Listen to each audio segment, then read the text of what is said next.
अस्सलाम वालेकुम my YouTube family, कैसे हैं आप सब। आई होप आप सब अच्छे होंगे। अल्हम्दुलिल्लाह मैं भी बहुत अच्छी हूँ। आज मैं फिर से हाज़िर हूँ एक नए व्लॉग के साथ। तो आइए स्टार्ट करते हैं। तो सबसे पहले मैं ये बता दूँ कि यहाँ पे मैं देसी घी बना रही थी, क्योंकि है ना यहाँ पे मेरे पास 2 हफ़्ते की मलाई जमा हो गई थी। तो मैंने सोचा आपके साथ ये भी मैं शेयर करूँ कि मैं देसी घी घर में ही निकालती हूँ, मतलब घर में ही बनाती हूँ मैं। तो बच्चे मेरे बहुत शौक़ से खाते हैं, क्योंकि अभी माशाल्लाह कराची में पहली बारिश भी हो गई है सर्दी की, और हल्की हल्की सी यहाँ पे ठंड भी है। कराची में बहुत ज़्यादा सर्दी नहीं होती, एक सुबह के वक्त ठंडी ठंडी हवाएं चलती हैं। फिर कराची में पता ही नहीं होता कि सर्दी कहाँ है दोपहर में। तो कराची में बहुत कम मतलब सर्दी होती है। तो मेरे बच्चों को माशाल्लाह देसी घी चाहिए ही होता है। तो मैं उनके लिए ज़रूर मलाई जमा करती हूँ और फिर मैं घर में देसी घी बनाती हूँ। अच्छा, आज का जो व्लॉग है वो मैंने रात से ही बनाना स्टार्ट किया था, क्योंकि मैंने दोपहर में ऐसा कुछ ख़ास बनाया नहीं था। और है ना, जैसे मैंने दाल बनाई थी तो हस्बैंड ने कहा था कि मुझे दाल और रोटी दे देना। तो बच्चे मना कर रहे थे कि मुझे मम्मा दाल और रोटी नहीं खानी, हमने दोपहर में खा ली है।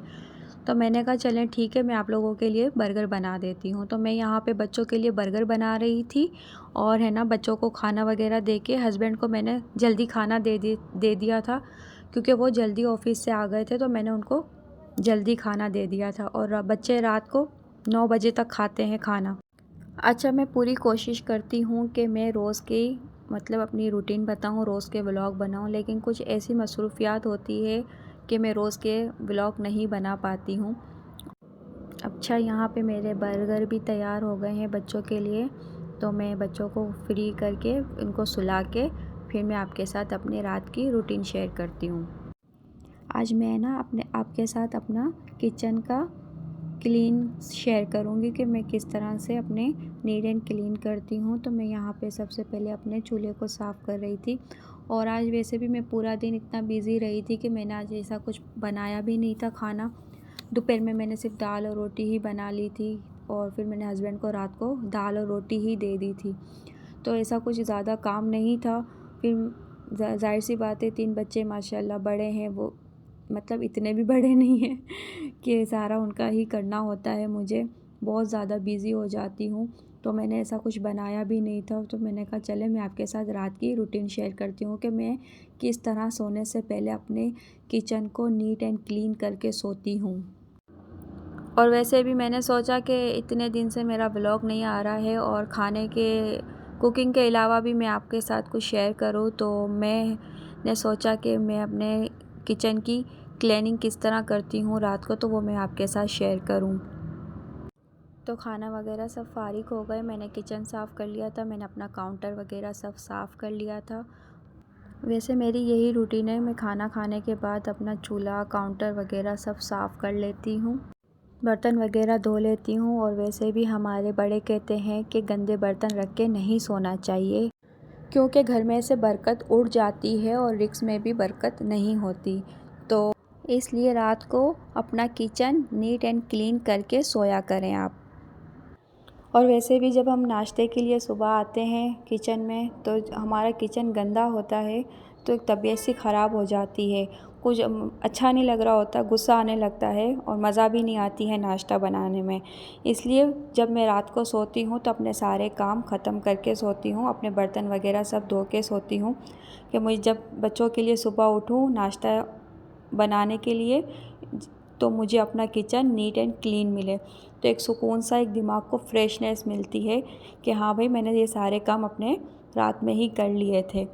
और ये सारे बर्तन जो है मैं अभी वॉश करके सारे मैं एक बास्केट में डालूँगी।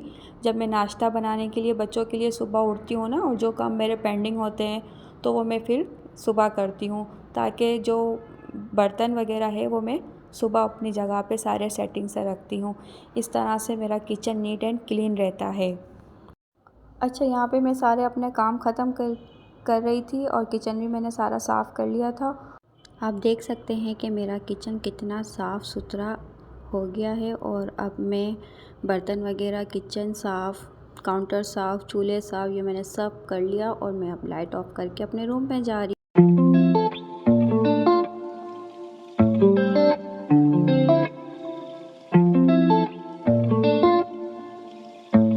अच्छा, नेक्स्ट मॉर्निंग मैं यहाँ पे आ गई थी नाश्ता बनाने हस्बैंड के लिए चाय, क्योंकि हस्बैंड ने कहा मुझे नाश्ता नहीं करना, तो मुझे आप सिर्फ चाय दे दो। तो मैं इनके लिए चाय बना और अपने लिए नाश्ता बना रही थी। तो यहाँ पे ये है ना कि लोड शेडिंग बहुत होती है गैस की, गैस चली जाती है तो मुझे जल्दी जल्दी सब कुछ करना पड़ता है। सर्दियाँ हैं तो बहुत ज़्यादा मतलब गैस का प्रॉब्लम यहाँ रहता है। तो मैं यहाँ पे जल्दी जल्दी है ना नाश्ता बना रही थी और मैं अपने लिए यहाँ पे पराठा बना रही थी, क्योंकि मुझे रोटी नहीं अच्छी लगती है, तो मैं अपने लिए यहाँ पे पराठा बना रही थी। और रात कैसे गुज़र जाती है पता ही नहीं चलता, जबकि सर्दियों की रातें बहुत लंबी होती है, लेकिन मेरी कैसे गुज़र जाती है मुझे पता ही नहीं चलता। जब तक बच्चे सोते नहीं हैं तो मैं भी नहीं सोती, जब बच्चे सो जाते हैं इसके बाद ही मैं सोती हूँ, वरना मैं नहीं सोती हूँ। कभी नींद पूरी हो जाती और कभी नींद पूरी नहीं होती। खैर, यहाँ पे मैं अपने लिए पराठा बना रही थी। आज अकेले ही नाश्ता करना पड़ेगा, क्योंकि हस्बैंड के साथ मैं नाश्ता करती हूँ और आज हस्बैंड को नाश्ता ही नहीं करना था। तो मैं यहाँ पे अपने लिए पराठा बना रही थी और मैं ये सोच रही थी कि घर में जो बड़े होते हैं ना, वो बहुत मायने रखते हैं और घर में रौनक सी रहती है। जब आपका कोई घर से ऐसे बड़ा चला जाता है ना, तो घर में बहुत ज़्यादा मतलब मुझे तो बहुत ज़्यादा फ़ील होता है। जब मेरी सास भी हुआ करती थी ना, तो घर में आना जाना रहता था, नंदे आती थी, जेठ वगैरह आते थे, क्योंकि सास से मिलने आते थे, वो मेरे साथ ही रहती थी। तो एक घर में रौनक सी लगी हुई होती थी। और 3 साल तक वो बेड पे थी, तो मुझे ही ख्याल करना सब था, तो घर में एक रौनक सी, भले वो पलंग पे भी लेटी हुई होती थी ना, तो एक फ़ील सा होता था कि नहीं, घर में कोई बड़ा है। अब वो बड़ा नहीं है तो बहुत ज़्यादा मुझे कमी महसूस होती है कि घर में कोई ऐसा बड़ा नहीं है। तो खैर, वो मैं इसलिए महसूस करती हूँ कि जब मुझे कोई ऐसे अकेले नाश्ता करना होता है या इस तरह होता है तो मुझे ज़्यादा फ़ील होता है। तो अल्लाह पाक सबके बड़ों को घर में सलामत रखें, आमीन।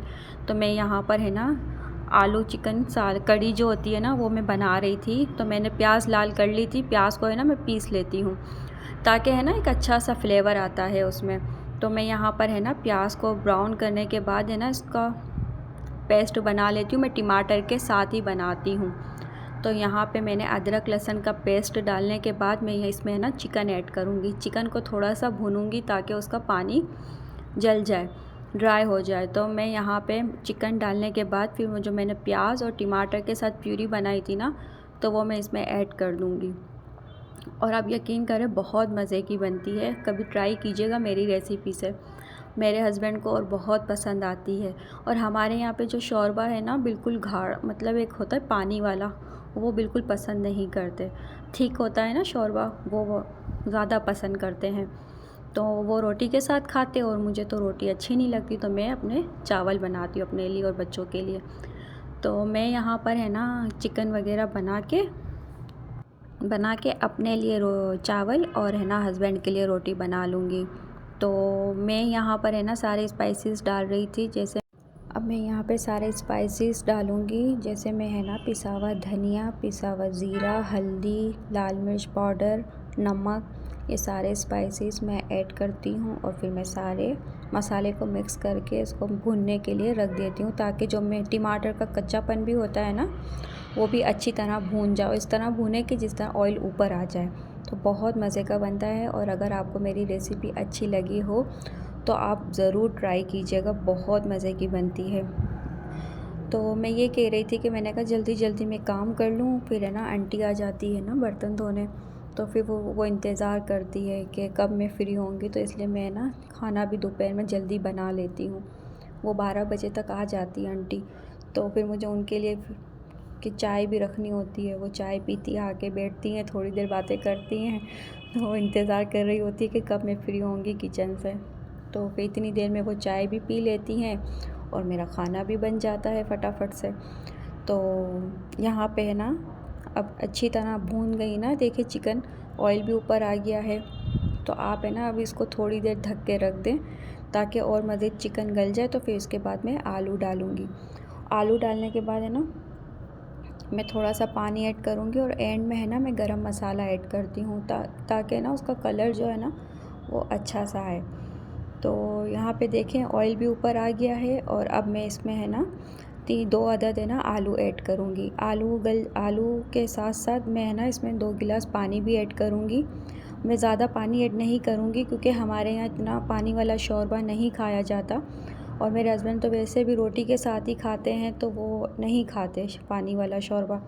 तो और मुझे है ना पानी वाला शोरबा मेरी अम्मी के हाथ का बहुत अच्छा लगता था। मेरी अम्मी बहुत अच्छा बनाती थी, तो अक्सर मेरी अम्मी के हाथ के मुझे है ना मछली चावल बहुत अच्छे लगते थे। और अम्मी है ना जैसे कढ़ी होती है ना, वो बहुत मज़े की बनाती थी। तो अम्मी के हाथ का खाना मैं बहुत ज़्यादा मिस करती हूँ। अब मैंने यहाँ पे है ना 2 गिलास पानी ऐड कर दिए हैं, और अब मैं इसको ढक के रख दूँगी। फिर अब मैं जब ढक के रख दूँगी इसको उबाल आ जाएगा, और है ना जैसे आलू भी गल जाएंगे तो इसके ऊपर से फिर मैं गरम मसाला पिसा हुआ ऐड करूँगी, और साथ में थोड़ा सा धनिया भी छिड़क दूँगी। टेस्ट है ना उससे अच्छा आता है। तो देखिए मेरा चिकन का सालन बिल्कुल तैयार है। चिकन कढ़ी जिसे कहते हैं, आलू चिकन कढ़ी मेरी तैयार है, और मैं सर्व करके भी बताऊंगी कि कितनी मज़े की बनी है, और मैं चावल के साथ इंजॉय करूंगी। अगर आपको मेरा व्लॉग अच्छा लगा हो, या आपको कुछ भी मुझसे कुछ पूछना हो, तो प्लीज़ आप मुझे कमेंट्स कीजिएगा, और है ना मेरे चैनल को ज़रूर सब्सक्राइब कीजिएगा, और वीडियो अच्छी लगी हो तो लाइक कीजिएगा। दुआओं में याद रखिएगा। अल्लाह हाफिज़।